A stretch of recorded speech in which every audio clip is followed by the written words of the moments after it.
오늘 봉독한 말씀, 지난 시간에 이어서 열왕기상 2장 1절에서 마지막 절까지 다 읽지는 못했지만 이 말씀 중심에서 선민의 핵심 가치라는 제목으로 말씀 전합니다.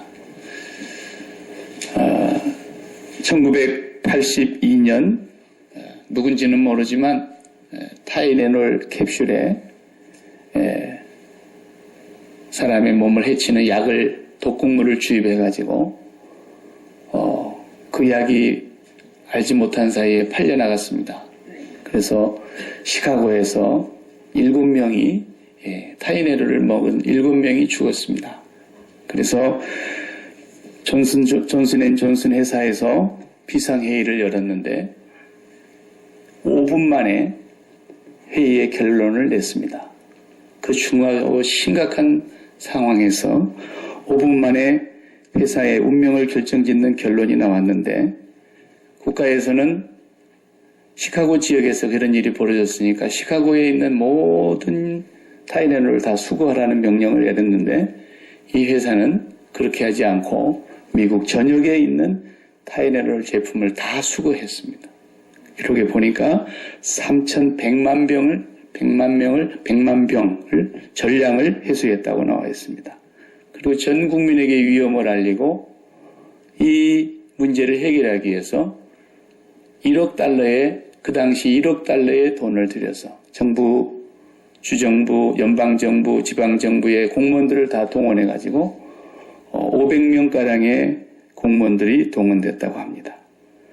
당시 시장에서 1위를 차지하고 있었던 이 타이레놀 존슨앤존슨이 회사에 이 제품이 하루아침에 급감하게 됩니다.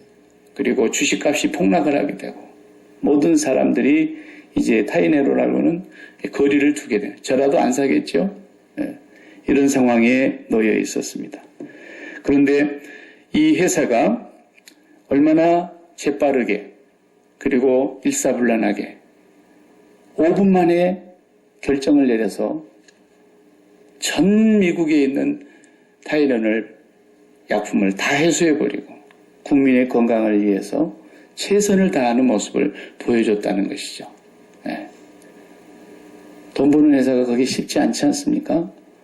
차를 가짜로 잘못 만들었는데 그 매연가스 나오는 걸 계기를 조작해가지고 서류를 위조해가지고 그렇게 팔아먹었던 독일의 회사도 있었는데 또 어린 아이들에게 이 뭡니까?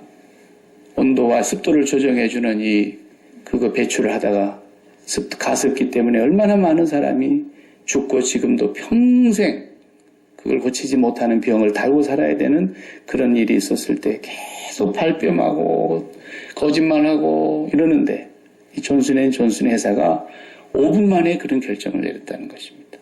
제가 그 당시의 일을 찾아서 보니까 워싱턴 포스트지에서 쓴 말에 이 사건을 통해 존슨앤존슨은 비용이 아무리 들더라도 옳은 일이라면 반드시 한다는 기업의 이미지를 소비자에게 심어주는데 성공했다.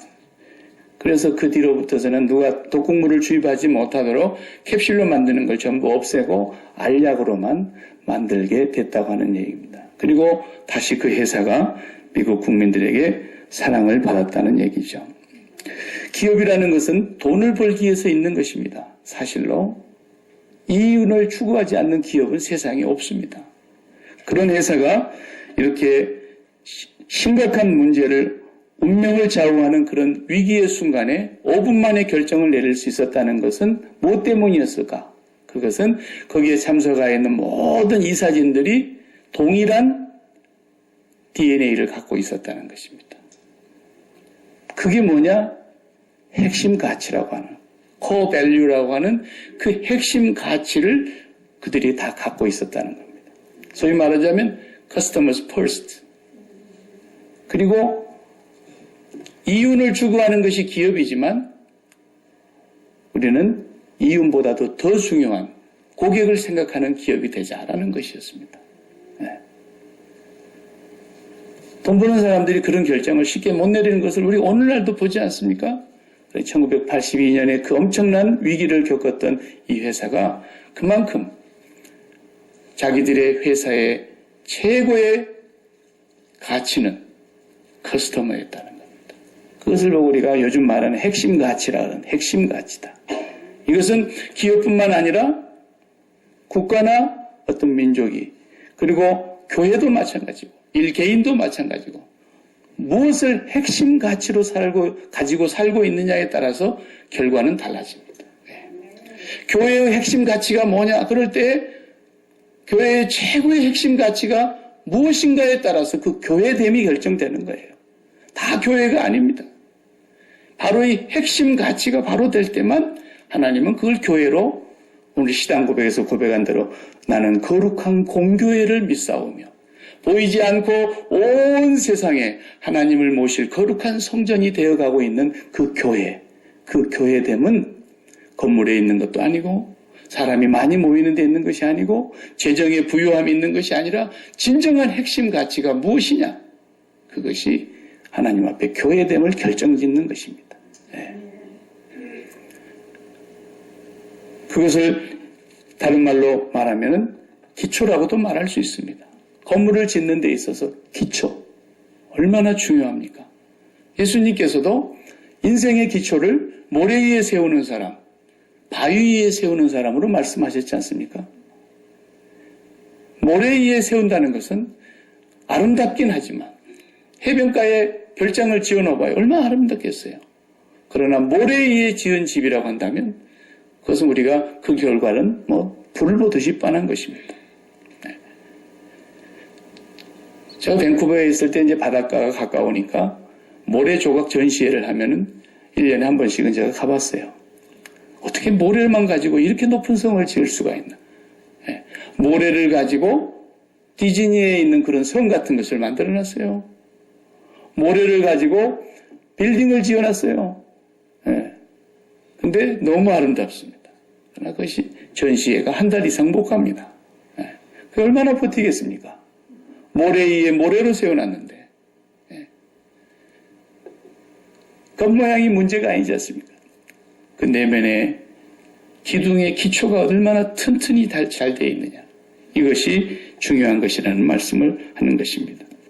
만유를 지으시고 그 가운데 지구를 또 만들어 두시고 이 지구 속에 수십억의 인구가 살아가고 있는 이 지구를 향해서 하나님은 만유를 운행하시는 분이십니다. 만유 위에 계시는 분입니다.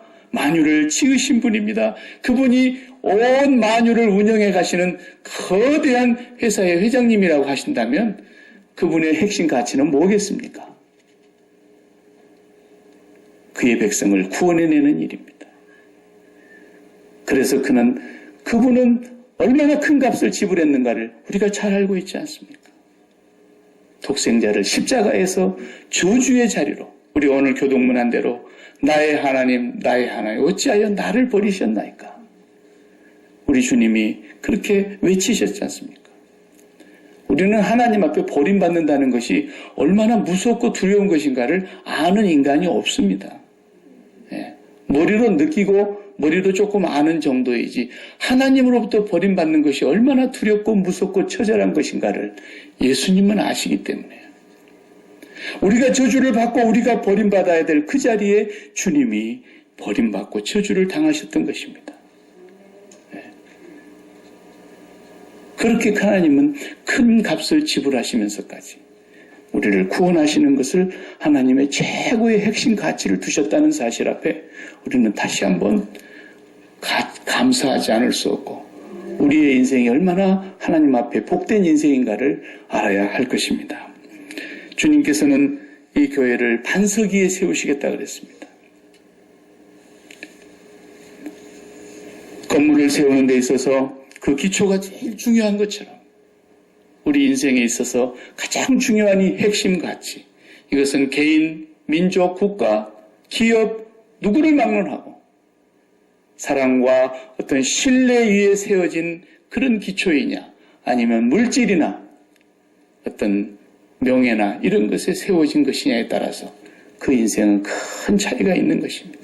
하나님께서 인정하시지 않는 그런 것에다가 인생을 세우는 사람, 아무리 겉이 화려해도 정말 불쌍한 사람이고 그 결말은 비참한 인생이 되고 말 것이라는 것을 우리는 잘 알 수 있습니다. 지난 주간에 우리가 본 대로 아도니아는 자기의 인생을 자기의 위에 세웠지 않습니까? 자기가 자기를 스스로 높였다 그랬지 않습니까? 그리고 내가 왕이 되리라 그랬습니다. 그리고 얼마나 출발이 화려하고 멋있었는지 기병대가 자기를 호위했지 않습니까? 호위병을 먼저 세웠습니다. 그리고 자기는 그 기병 위에 한가운데 타고 아주 멋있게 왕이 되었다고 큰 소리를 쳤습니다. 온 백성이 자기를 지지하는 것 같았습니다. 군대 총사령관도 자기의 손으로 하고 대제사장도 자기 수중에 들어왔습니다. 그런 반면에 솔로몬은 어땠습니까? 말도 아니고 당나귀도 아니고 말하고 당나귀 사이에서 태어난 노새를 탔다 그랬습니다. 이게 왕이 최신이 말이 아니잖아요. 노새를 타고 기병응세로 가네 유다 백성들마저도 다 떠났습니다.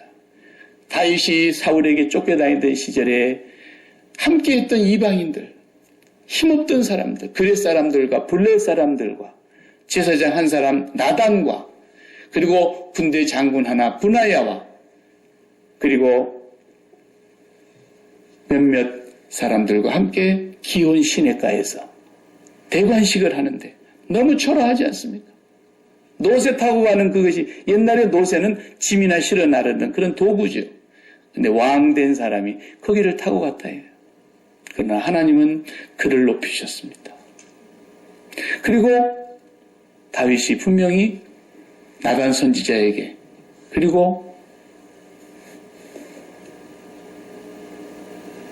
브나야라고 하는 그 군대 장군에게 데리고 가서 반드시 기름을 부어라 그랬습니다. 아도니아는 기름 부은 흔적이 없어요. 자기가 스스로를 높여서 내가 왕이 된다 그랬어요. 그러나 사울 왕도 세울 때는 사무엘 선지자가 기름 부었어요. 그리고 성령이 그에 임하신 거예요. 다윗도 역시 사무엘 선지자가 또 기름 부었어요. 기름 부음을 받은 후에 성령이 그에게 강하게 여호와의 신이 그에게 강하게 임하여 능력 있는 하나님의 종이 되었던 거죠. 그렇기 때문에 다윗도 이 솔로몬을 빨리 태우고 가서 선지자를 보고 기름 부으라 그랬습니다. 제사장을 보고 기름 부으라 그랬습니다.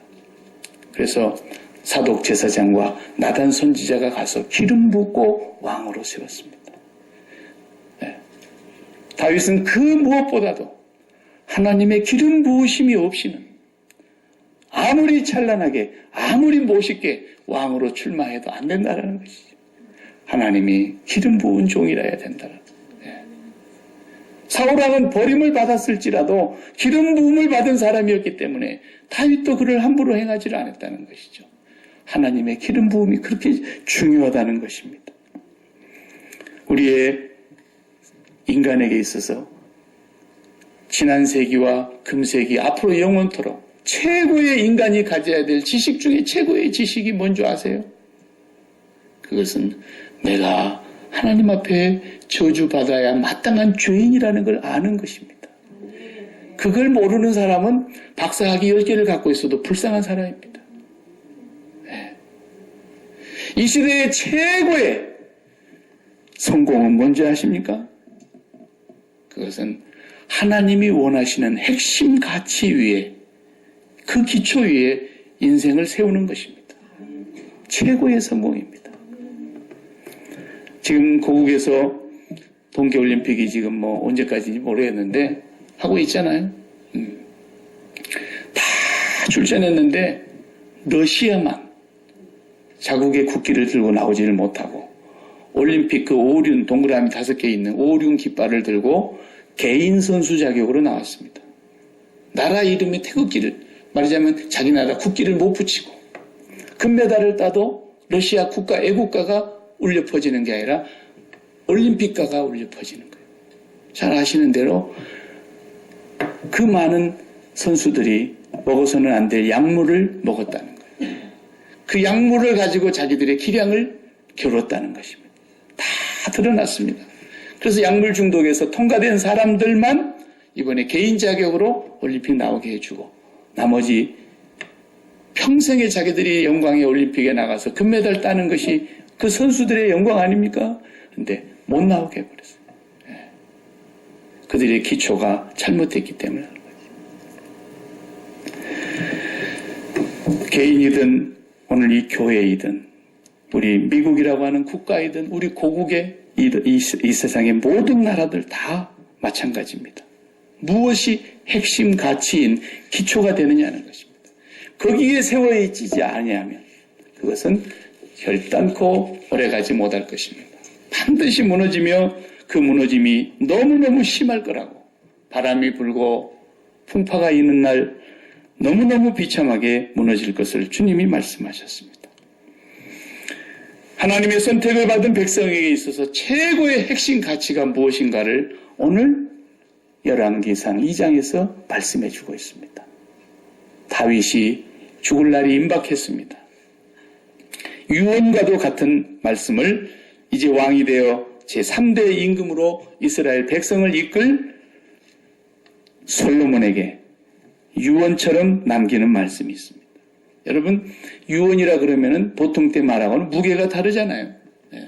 평상시에는 말을 안 들었던 그런 상황에 있어서도 내 아버지가 이것을 유언으로 남겼다. 그러면은 그 말의 무게가 달라요. 그리고 아버지 다윗이 40년 동안 이스라엘을 다스리는 왕이 되었는데 우리 오늘 읽은 대로 7년은 유다 족속만 데리고 헤브론에서 33년은 이스라엘 전체를 다 다스리는 왕으로 토탈 40년을 다스립니다. 그 전에 골리앗을 무너뜨렸던 그런 경력이 있는 사람이었고 사울 왕에게 10년 가까이 쫓겨다니던 사람입니다. 얼마나 파란만장한 삶을 살았는지 우리가 사무엘상부터서 지금까지 계속 보고 있기 때문에 우리가 앞에서 본 대로 너무 잘 알지 않습니까? 그러면 유언을 남길 때 어떻게 해야 됩니까? 내가 지금까지 살아온 이 생에 자기는 태어나서부터 죽는 이 순간까지 여호와 하나님과 함께 행하였고 하나님 앞에 범죄하였던 가장 큰 하나님을 마음에 두지 못해서 범죄했던 우리아의 아내 바세바를 취한 일을 제외하고는 정말 하나님 앞에서 일생을 같이 동행했던 왕으로서 마지막 남기고 싶은 유언이 얼마나 많았겠어요. 에? 자식에게 남겨주고 싶은 그 유언. 네가 앞으로 정치를 할 때는 이렇게 해야 된다. 네가 앞으로 경제를 이렇게 해결해야 되고 네가 앞으로 사회를 이렇게 다스려야 되고 앞으로 네가 외적을 무찌르고 외국에서도 우리를 침범해 들어올 때 외교의 문제는 이렇게 해야 되고 군사는 이렇게 만들어야 되고 아니 할 말이 한두 가지가 아닐 텐데 너무나도 식상한 말을 하고 있는 거예요. 너무 식상한 말씀을 하고 있는 거예요. 마지막 유언의 장소. 그게 오늘 2절, 3절, 4절에 나오지 않습니까? 2절, 3절, 4절 내가 이 세상 모든 사람이 가는 길로 가게 되었노니 그렇죠? 부자나 가난한 자나 왕이라도 별 수 없다 이겁니다. 누구든지 다 이 길을 갑니다. 예외 없이 갑니다. 다윗도 지금 그 길을 이제 가게 된다. 그러면서 솔로몬에게 하신 첫 말씀이 너는 힘써 대장부가 되고 그랬습니다. 우리말에는 대장부가 되고 이렇게 번역을 했습니다마는 원어에서 보면은 여호수아에게 한 말과 똑같은 말입니다. 그 단어가 강하고 담대하라 이 말 썼어요. 그래서 우리말에 대장부라고 번역을 했습니다. Be strong and be encouraged in God.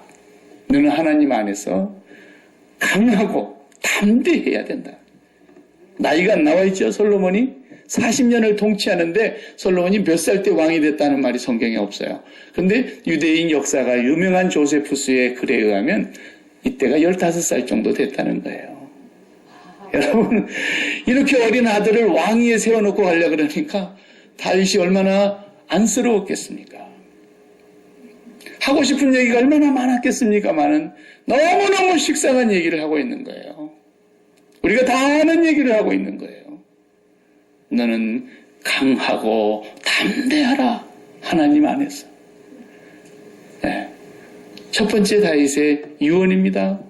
이걸 다른 말로 바꾸면 전능하신 하나님을 굳게 붙잡고 믿으라고, 신뢰하라는 말이에요. 네 스스로를 강하게 하라는 말이 아니고, 날마다 체력 단련하고 네가 좋은 것 잘 먹고 해가지고 네 몸을 건강하게 하라 이런 얘기도 아니고, 뭐예요? 네가 하나님 안에서 하나님을 전적으로 신뢰하면 너는 강하고 담대하게 될 것이다라는 거예요. 하나님을 신뢰하라. 그 말씀을 지금 남기고 있는 겁니다. 믿음이라는 것은 제가 일찍이 소개한 대로 우리의 마음의 심장을 하나님께 바치는 거라 그랬어요. 그것이 하나님 경외예요. 경외라는 말은 fear, 두려움이라고 성경은 번역을 하지만 왜 그렇게 번역을 했는지 아세요? 경외라고 하는 것은 내가 굉장히 사랑하고 내 마음을 거기에, 심장을 거기에다 들였다라는 뜻이거든요. 그래서 그 심장을 들인 것을 굉장히 소중히 여긴다는 거예요. 그것을 잃어버리면 나는 살아도 사는 것이 아니다. 너무 두렵다라는 것입니다.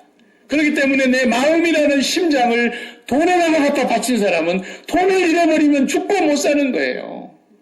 그리고 평소에도 돈을 잃어버릴까 봐 두려워하는 거예요. 내 마음이라는 이 심장을 내 목숨이나 내 건강에다가 두고 있는 사람은 건강 잃어버릴까 너무 두려운 거예요. 그것은 다 돈을 경외하는 것이고 건강을 경외하는 것입니다.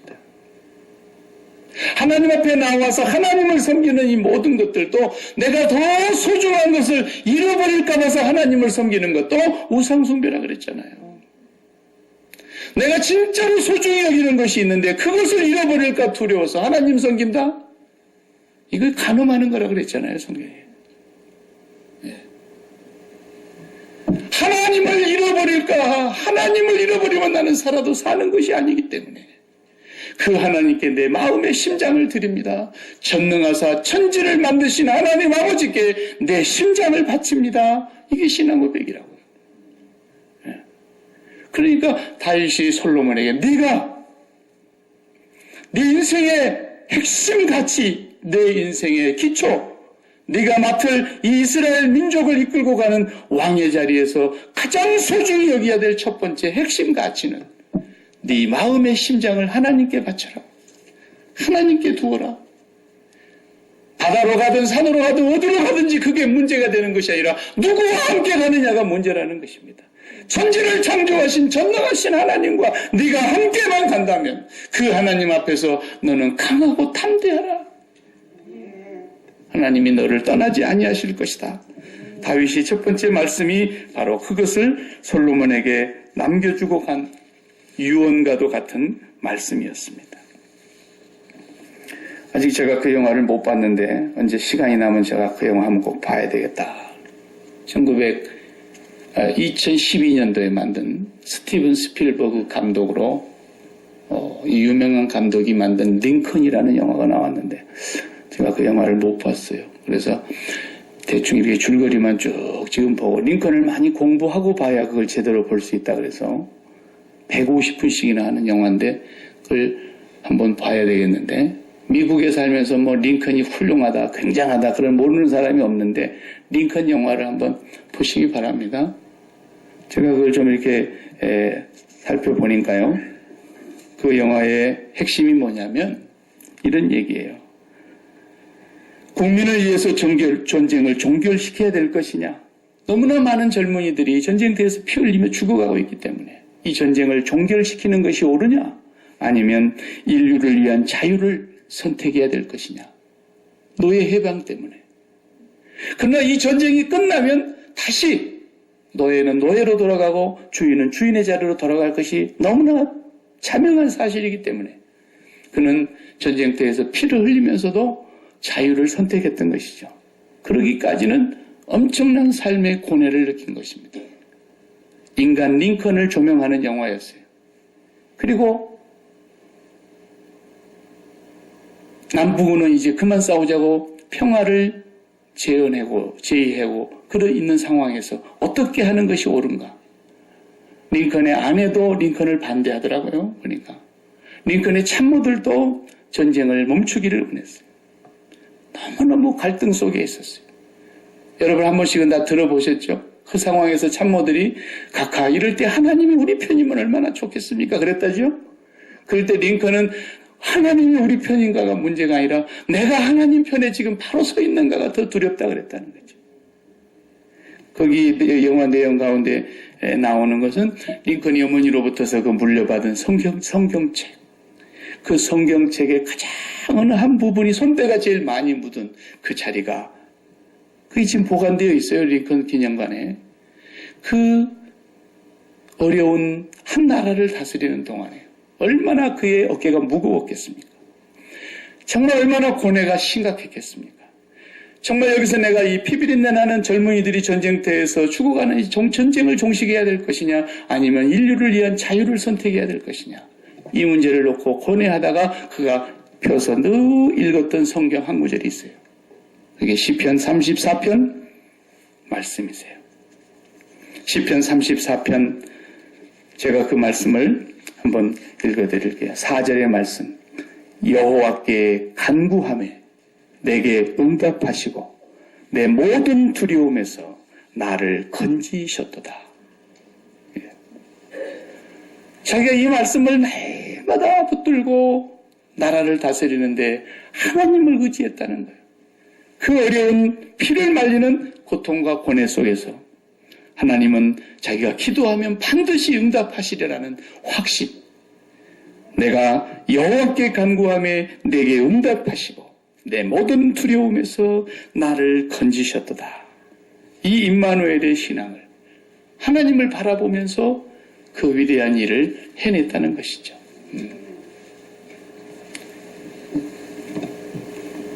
믿음이 제일 중요합니다. 네. 그 믿음이 어떠한 믿음입니까? 하나님을 경외하는 믿음. 돈을 경외하고 건강을 경외하고 명예를 경외하고 뭐 연예인 같으면 인기를 경외하잖아요. 걔네들은. 인기 떨어지면 죽는 거 줄 알아요. 네. 우리는 하나님 없으면 우리 인생은 아무것도 아니라는 것입니다. 그 하나님 잃어버릴까 봐 하나님 빼앗기지 않으려고 하나님께만 마음의 심장을 드리는 이 믿음, 이것만 하나님을 경외하는 믿음입니다. 그리고 두 번째로 핵심 가치를 그 다음 말씀을 읽어보면 나옵니다.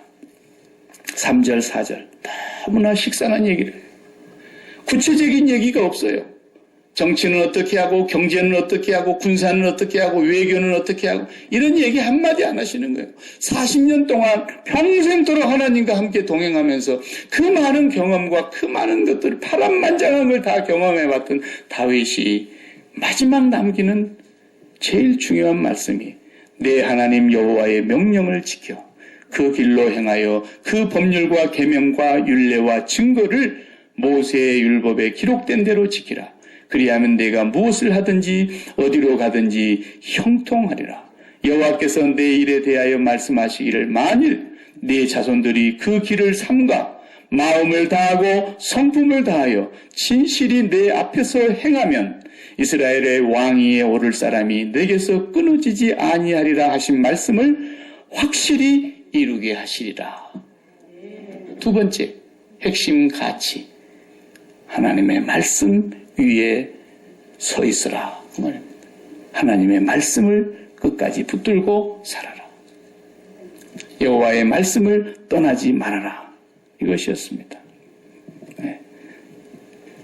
우리 한 사람의 개인이든 우리 가정, 우리 자녀들, 민족과 우리 국가, 세계가 하나님의 말씀 위에 서 있으면 영원히 견고하게 설 수 있을 것입니다. 우리가 미국을 염려하는 것은 트럼프 대통령이 막 북한의 핵무기 어쩌고 저쩌고 그것 때문에 부통령을 보내고 계속 압력을 넣고 조이고 그리고는 또 아메리카 퍼스트 그래서 무역을 보호무역 장벽을 쌓고 미국이 어떻게 해서든지 유리한 쪽으로 모든 계약을 맺고 경제 문제를 신경 쓰고 정치 문제를 신경 쓰고 군사적으로 애를 쓰지만 우리는 그런 거 염려할 것이 하나도 아닙니다. 우리가 진짜 염려하고 두려워해야 될 것은 이 나라가 말씀에서 떠나가고 있다는 것입니다. 이 나라가 퓨리탄의 그 청교도 신앙, 말씀 중심에서 벗어나고 있다는 것입니다. 하나님을 어게인스트하면서 하나님의 말씀을 정면으로 반박하면서 아무리 군사적으로, 정치적으로, 외교적으로, 경제적으로 이 나라가 강성한들 그것은 모래 위에 쌓은 성이 되기 때문에 우리가 제일 걱정되는 게 그겁니다. 하나님을 대적하는 하나님의 말씀을 떠나 있는 이 나라가 어떻게 든든히 있을 수 있겠습니까? 하나님의 말씀이 없으면 하나님을 알 수가 없지 않습니까? 그러니까 저 나라 다 우상을 만들어서 섬기는 겁니다. 하나님의 말씀이 없으니까 사람이 어떻게 사람이 되는지를 모르지 않습니까? 사람이라고 다 사람입니까? 하나님의 말씀에 보면 하나님을 알지 못하는 사람은 존귀하지만 멸망하는 짐승과 같도다 그랬잖아요. 사람이 어떻게 사람이 되는지를 모르는 거예요. 하나님의 말씀이 없으니까. 그냥 존이라면 존대 가는 줄 아는 거예요. 사람이 죄인됨을 모르는 겁니다. 이 시대에 최고의 지식을 가진 사람이라 할지라도 사람이 죄인인 줄을 모르기 때문에 망하는 겁니다. 하나님의 말씀이 없으면 사람이 어떤 존재인지를 모르는 거예요. 하나님의 말씀이 없기 때문에 이 세상이 어떻게 지어진지를 모르지 않습니까? 그래서 다 저절로 새겨놨다고 자연이라고 그러지 않습니까? 자연. 스스로 자자에 글을 연자를 써서 자연이 됐다는 것입니다. 그러나 하나님의 말씀을 보니 태초에 하나님이 천지를 창조하셨다고 말씀하시지 않습니까? 하나님의 말씀이 없으니 하나님이 누구신지도 모르고 사람이 어떤 존재인 줄도 모르고 어떻게 이 만물이 지어졌는지를 모르고 모든 지식이 청단을 향해서 가고 있지만 하나님을 알지 못하는 지식은 멸망하는 것밖에 없어요. 우리가 미국을 걱정하지 않을 수가 없는 것입니다. 동성연애를 하면서 그 사람이 목사도 되고 하나님의 말씀에 그것이 죄라고 말하는 죄인 것이지 그것이 자기 취향이라고 말하는 이런 나라가 어떻게 하나님 앞에 설 수가 있겠습니까? 지금은 그런 얘기를 밖에 가서 큰소리치고 게이나 레즈비언을 죄인이라고 말하고는 살아남기 힘든 이 미국 땅이 됐지 않습니까? 35년 뒤에 미국을 예언하는 학자들의 발표가 있었습니다.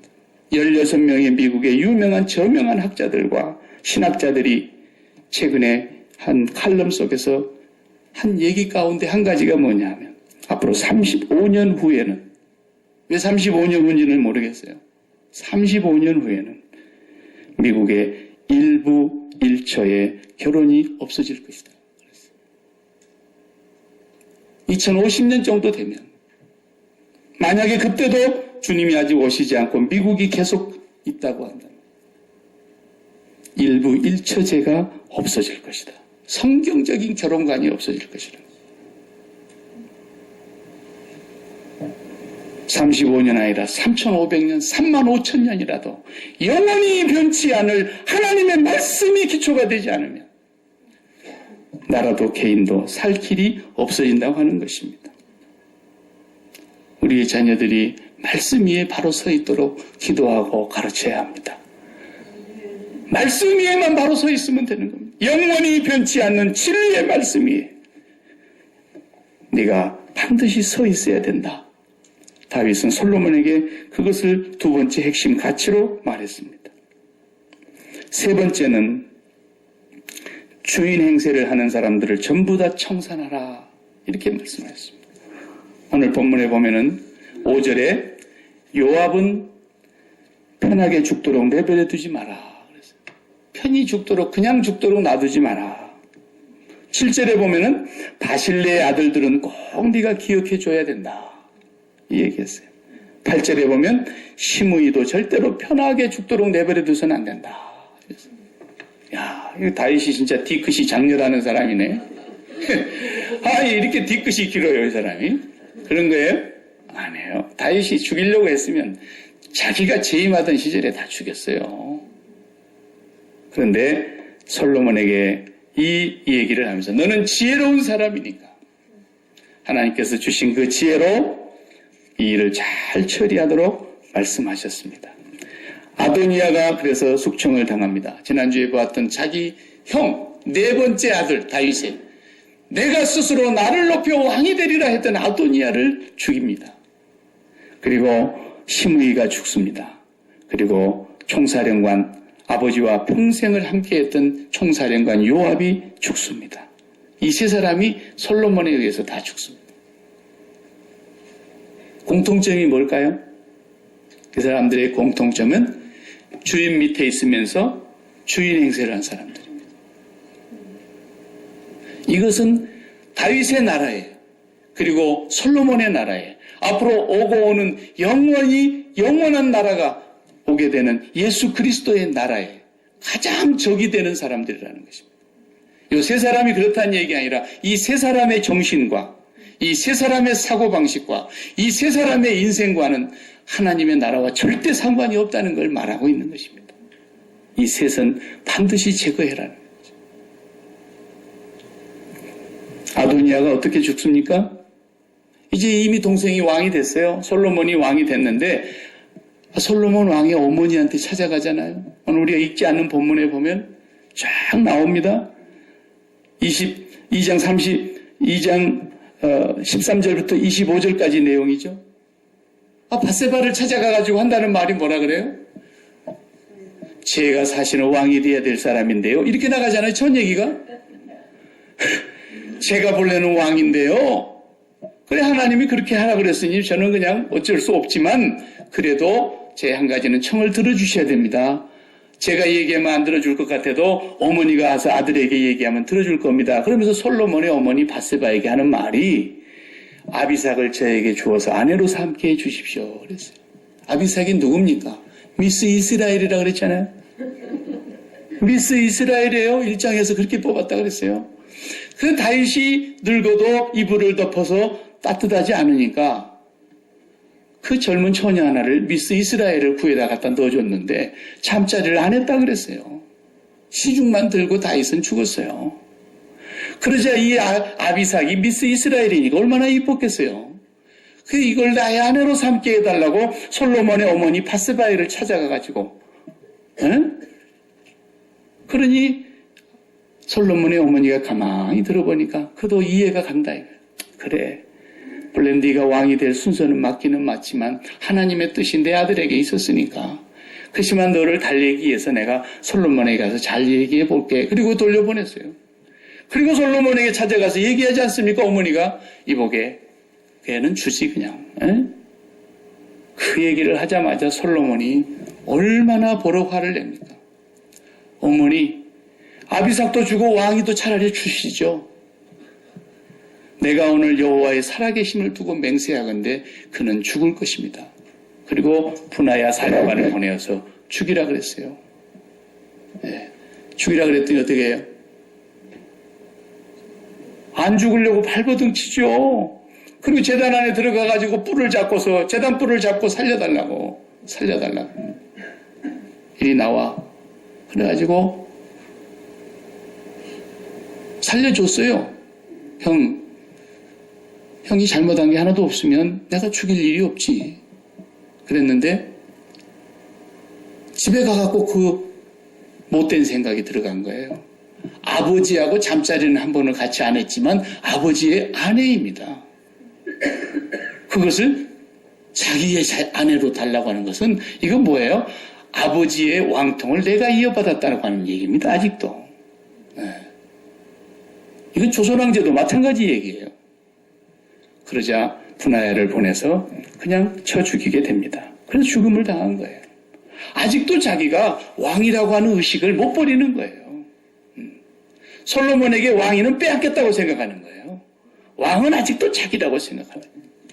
이런 마음 때문에 주인을 인정하지 않는 이 주인이 밑에서 주인 노릇을 하고 있는 거예요. 여러분 직원들 고용해서 일해 보시잖아요.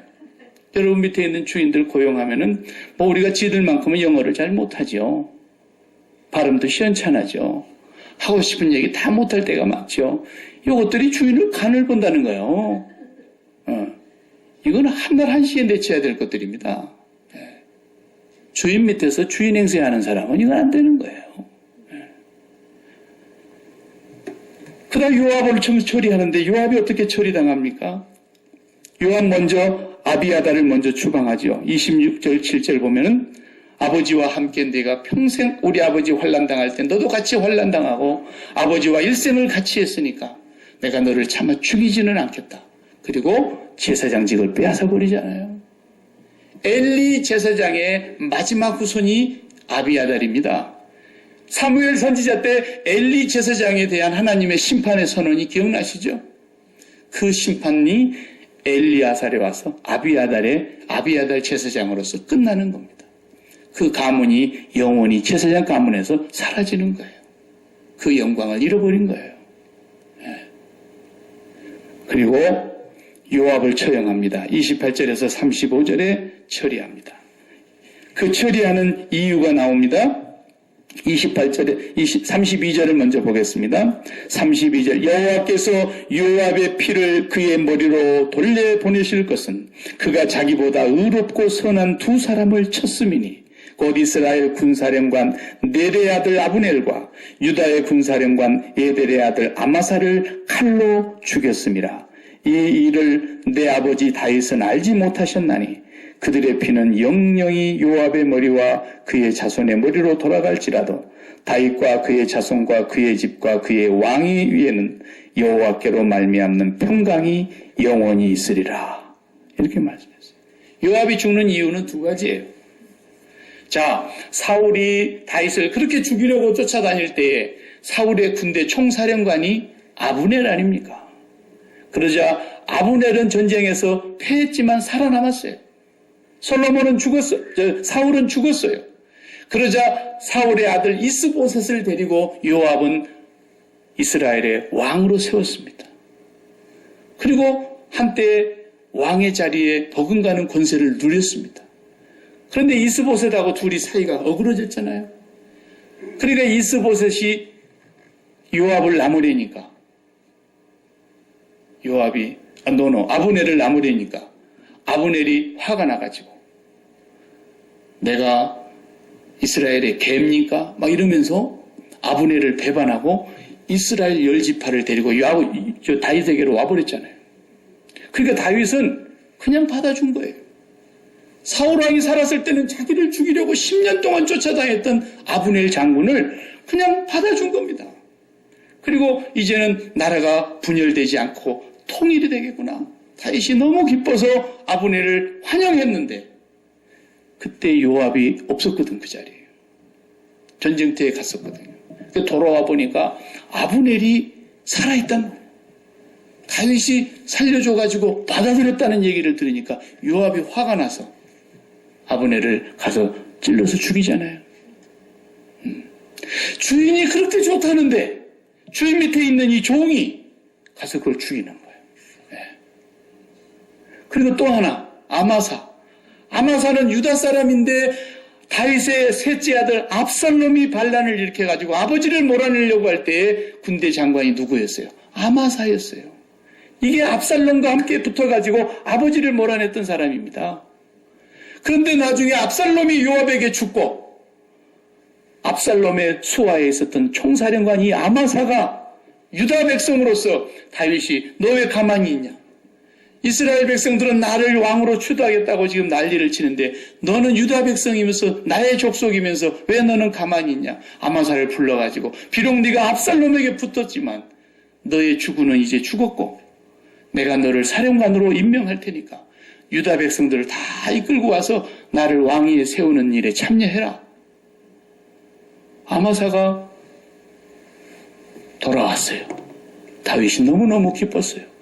자기 동족들이 다 아마사를 중심으로 다시 다윗에게로 오는 것을 보고 너무 기뻤는데 요것도 누가 죽입니까? 요압이 가서 또 죽이는 거예요. 다윗에게 몰래. 이 두 가지 문제를 다윗이 지금 얘기하고 있는 겁니다. 솔로몬아, 이 두 일로 인해서 요압은 절대 편히 죽게 내버려둬서는 안 된다. 얘는 하나님의 뜻대로 하는 사람이 아니다라는 거예요. 얘는 내 부하지만 내 부하가 아니라 내 머리 꼭대기에 앉아있는 인간이라는 거예요. 주인 밑에서 주인 행세를 하고 있는 이것을 제거해야 된다. 이걸 신약식으로 예수님의 말로 바꾸면 무슨 뜻이냐면 자기를 부인하지 않는 자는 하나님의 나라에 합당치 않다는 거예요. 끝까지 자기를 주장하잖아요. 끝까지 자기의 소원을 관철시키잖아요. 주인이 좋다건 주인이 싫다건 상관없어. 주인이 그렇게 좋다고 환영하는데도 이 종놈이 가서 죽이고 오는 거예요. 이걸 어떻게 해야 되겠습니까?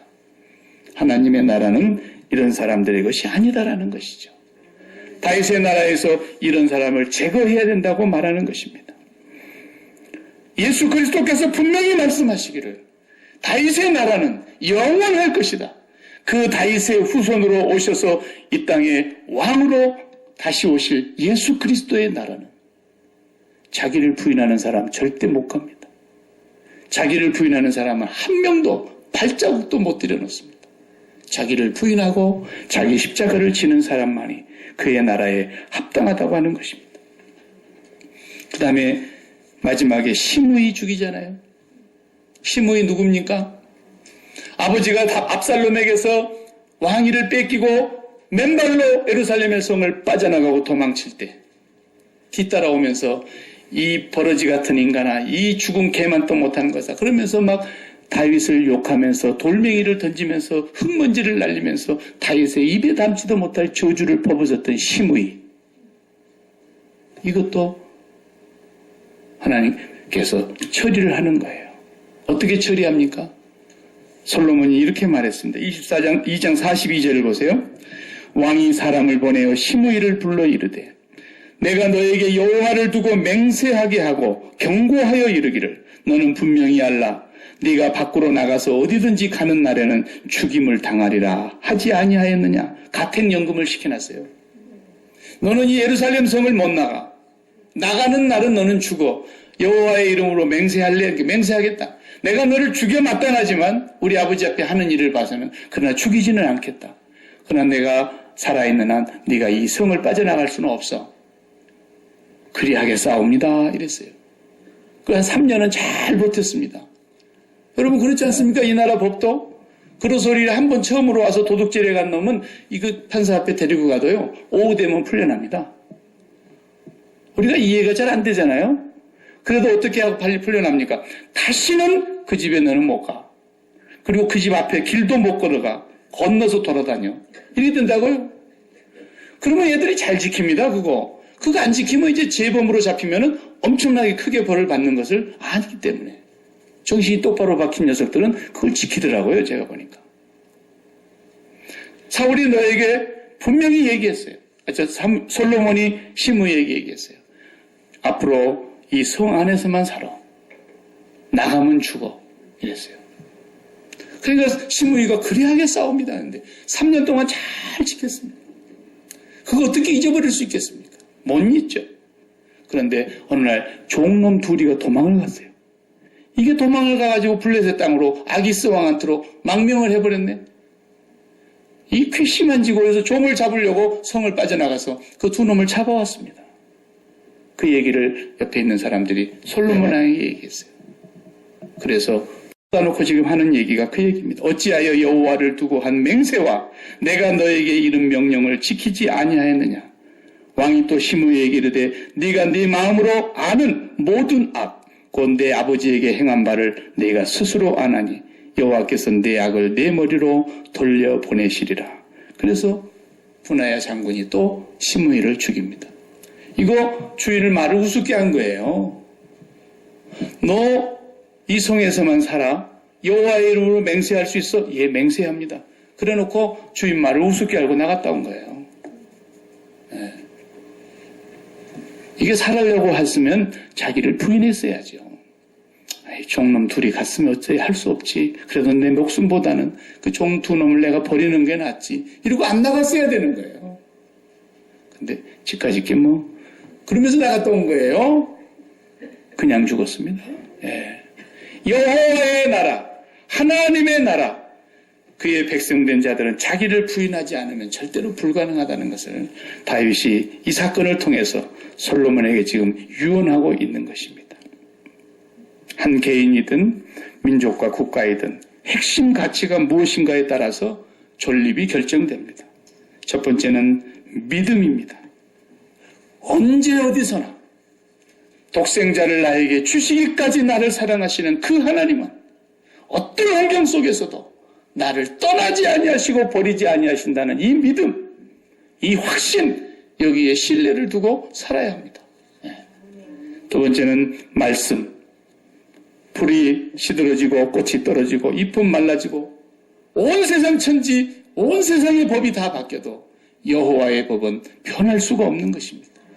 그 말씀만이 우리 개인과 교회와 나라를 세우는 것입니다. 하나님의 나라를 향해서 가는 길에 자기를 부인하지 못하는 사람은, 교만한 사람은, 하나님이 가장 싫어하는 사람이 뭐라 그랬어요? 교만이라고 그랬죠. 잠언 6장 16절에 하나님이 미워하시는 게 6가지에서 7가지가 있는데 그 첫 번째가 교만한 눈과 거짓된 혀와 사람들의 악한 계교로 피를 흘리는 손과 악한 길로 빨리 달려가는 발과 거짓 증인하는 망령된 증인과 형제 사이를 이간질하는 자니라. 7명은 하나님이 제일 싫어한다고 그랬어요. 그 첫 번째가 교만입니다. 자기를 부인하지 못하면 절대로 설 수가 없습니다. 나는 어린아이입니다. 무익한 종입니다. 죄인입니다. 죄인의 자식입니다. 우리가 이 땅에서 그 무엇을 했다 할지라도 마땅히 행할 일을 한 것뿐입니다. 이렇게 종으로 살아야 영원히 함께 갈 줄로 믿습니다. 기도하십시다.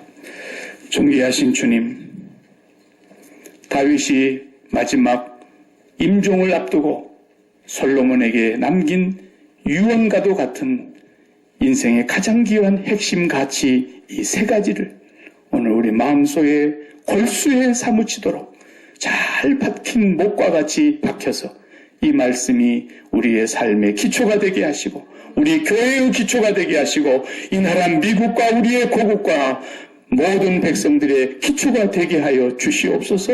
예수님의 이름으로 기도하옵나이다. 아멘. 아멘.